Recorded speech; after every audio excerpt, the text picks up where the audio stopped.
Welcome to True Crime Threads, where real stories of secrets, betrayal, and tragedy unfold. In today's case, a corporate affair spirals into a deadly mystery that still haunts the nation. Neha Sharma was a 24-year-old marketing executive working at a prestigious multinational company in Mumbai. Fresh out of business school, she was known for her intelligence, charm, and relentless ambition. Within just a few months, she was outperforming most of her peers, drawing attention from upper management. Among those who noticed her was Arvind Mehta, the company's 42-year-old vice president, a sharp strategist and a married man with 2 children. Arvind had a reputation for being both a visionary and a manipulator. Neha's rapid rise placed her directly under his supervision. She found herself in meetings with the top brass, often sitting beside Arvind as they discussed marketing strategies and client deals. For someone so young, it was an extraordinary leap. At first, Neha saw Arvind as a mentor. He offered feedback on her campaigns, gave her advice on navigating office politics, and occasionally shared stories from his own journey. Their professional interactions gradually became more personal, small compliments, casual late-night calls, and long conversations over coffee in the executive lounge. Over time, a private bond began to form. Arvind was drawn to her energy, and Neha was flattered by the attention from someone so powerful. Before long, they were spending time together outside of work. Weekend business trips became more frequent. One such trip to Bengaluru marked the beginning of their affair.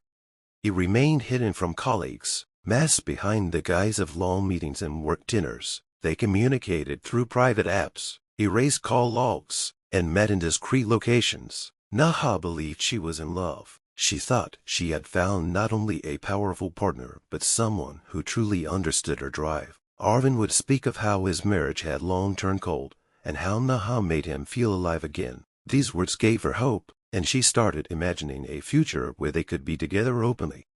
Despite the secrecy, Neha's feelings grew stronger. She began ignoring social gatherings, avoiding friends who questioned her devotion to work, and turning down offers from other companies. Her world slowly narrowed, centered around Arvind and her job. Her performance remained exceptional, but her motivation shifted. She wasn't just working to rise in the corporate ladder. She was working to impress the man who had become her entire world. Unaware of the emotional toll, she convinced herself it was all part of a bigger plan that ended with Arvind leaving his family and starting anew with her. But outside this private world, the reality was different. Arvind continued his family life uninterrupted, attending school events, family functions, and projecting the image of a successful businessman and loyal husband. To him, the affair was convenient to break from routine, a secret thrill. He had no intention of disrupting his domestic life, yet he made just enough promises to keep Neha hopeful and compliant. As she invested more of her time, emotions, and career into the relationship, the imbalance deepened. What felt like love and destiny to Neha was, to Arvind, a well-managed secret, and while she believed they were building something together, he was already preparing for the day it might all come crashing down. As the affair deepened, so did Neha's emotional attachment. She was no longer just a bright employee. She was emotionally entangled in a secret relationship that was beginning to shape every decision she made. The late-night texts, the unspoken glances at work, the stolen weekends, all of it had become her new normal. She had reshaped her life around Arvind, prioritizing his needs and plans over her own. She had turned down better-paying job offers and remained in a role that limited her growth, solely because it kept her close to him. The boundaries between her personal and professional lives had disappeared. Over time, she began to expect more. She wasn't satisfied with stolen moments anymore. She wanted clarity about their future, about where she stood. When Arvind hinted at the possibility of a promotion, she clung to it as a sign that things were moving forward. But as months passed and nothing changed, her doubts grew. Then came the breaking point. She discovered that the position she had been promised had been quietly given to someone else. Not only had Arvind broken his word, but he hadn't even informed her. Humiliated and angry, she confronted him in private, demanding answers. She told him she wouldn't be silenced anymore. If he didn't fulfill the promises, He hadn't had both personal and professional would go public. She was tired of being hidden, of living in the shadows of a man who was using her time and emotions to his advantage. But what she didn't realize was that Arvind had already anticipated this possibility. Over time, he had quietly collected evidence of screenshots, emails, and even photos from their time together. He revealed this to her, calmly and without emotion. He warned her that if she tried to damage his reputation, she would lose everything. Neha was stunned. In one moment, everything she believed about the relationship collapsed. She wasn't his partner or equal. She was a liability he had managed like a threat. His charm had masked a cold, calculating core. The power dynamic was never in her favor, and now it had become a weapon against her, backed into a corner. She had no choice but to step away. She stopped confronting him. She stopped replying to his messages. She returned to the office with a cold silence, avoiding eye contact and refusing to engage in any unnecessary conversation. To outsiders, it looked like she had simply become distant. But inside, she was unraveling everything she had built in the last 2 years of her career. Her identity, her trust felt like a lie. She had no one to turn to, no one who would believe her without risking her own credibility. She couldn't expose him without also exposing herself. Arvind, on the other hand, continued with business as usual. His meetings, his speeches, his perfectly curated family life all remained untouched. He acted as if nothing had happened. Neha, however, had changed. She no longer felt fear. She felt something far more dangerous: betrayal without an outlet. And as she drifted into silence, a quiet rage began to take shape, preparing for a response neither of them could have imagined. 3 months later, Arvind received an anonymous envelope at his residence. Inside were printouts of emails between him and other female subordinates, suggesting a pattern of workplace exploitation. These were not just casual conversations. They hinted at manipulation, coercion, and personal favors disguised as mentorship. Arvind was shaken. He had kept his secrets buried under layers of charm and power, and now someone was digging them up. At first, he dismissed it as a prank, but another envelope arrived a week later. This time at his office, it contained screenshots and transaction records, linking him to questionable expense claims during his outstation trips. Someone knew more than they should. Shortly after, the company's ethics committee received a formal, anonymous complaint. The documents were detailed, organized, and damning. There were no names, but the pattern was clear. An internal investigation was quietly launched. While most employees were unaware, whispers began circulating in the upper management circles. Arvind could feel the pressure closing in. His confident walk began to lose its rhythm. His calendar started filling with internal review meetings. Still, he tried to maintain control, denying everything when questioned and insisting it was an attempt to tarnish his image.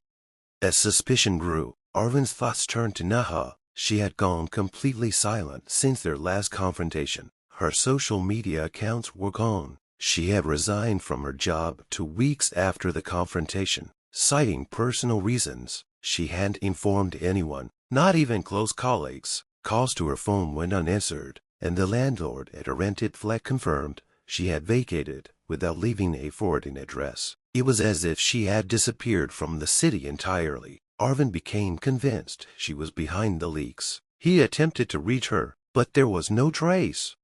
What Arvind didn't know was that Neha had gone off the grid with a purpose. She hadn't disappeared out of fear. She had gone into hiding to prepare. With help from a former classmate skilled in cyber forensics, she had accessed old servers and archived communications. What began as a mission to expose Arvind had grown into something larger. She was piecing together a full picture of his activities, not just with her but with others. The goal was no longer revenge, it was justice. Even if unofficial, she was methodical, ensuring no trails could lead back to her.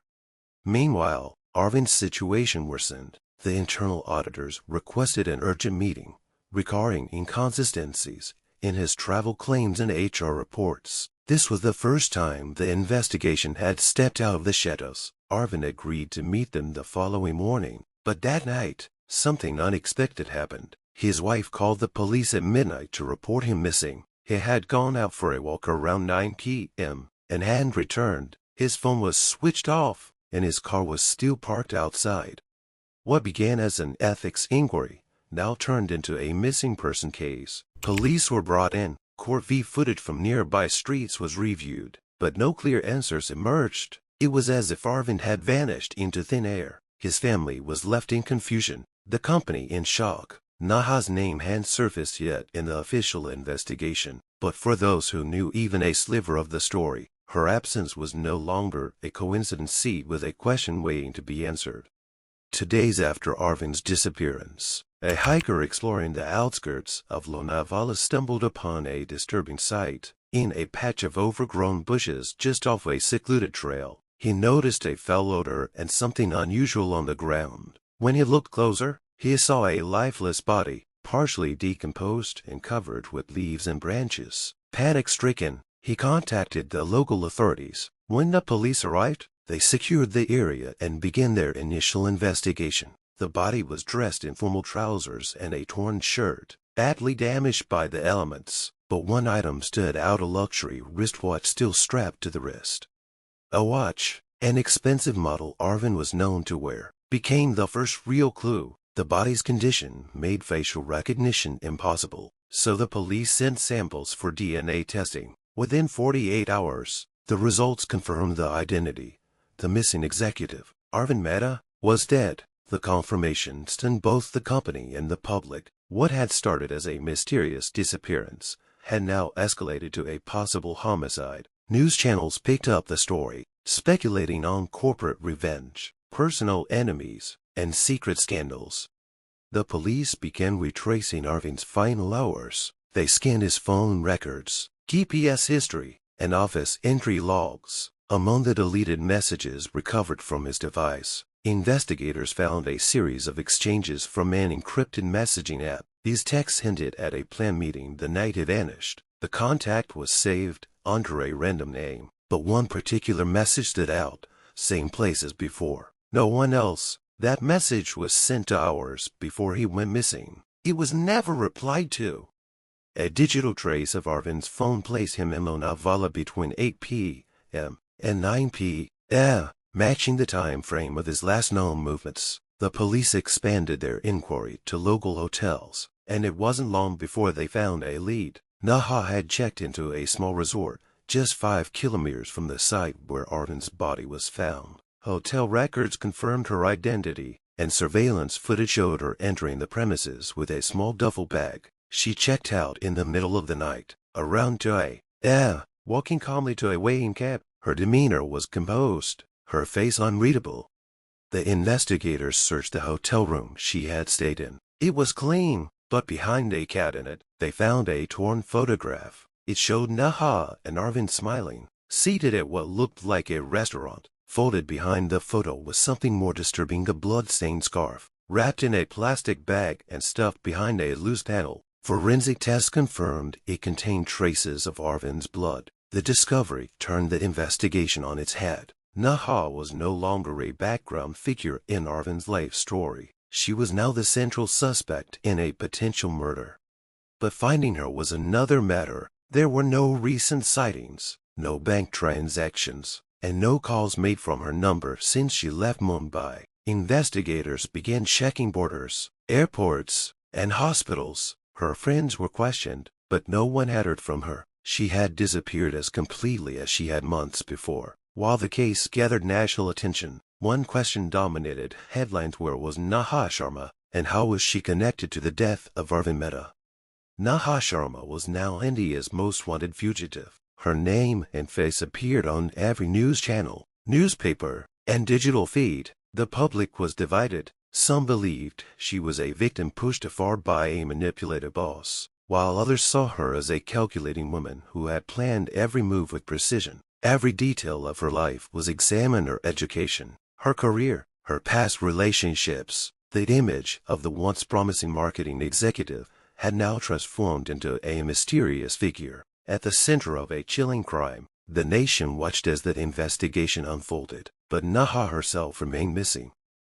Law enforcement agencies expanded their efforts. Airports across the country were placed on high alert. Her passport details were circulated to border control. Intelligence officers suspected she might have fled to Nepal or Sri Lanka using forged documents. Yet no confirmed sightings emerged. Investigators also explored the possibility that she was still within the country, living under a new identity with help from someone on the outside. Cyber experts continued to monitor the dark web and encrypted platforms for any hint of communication. But the digital trail had gone cold.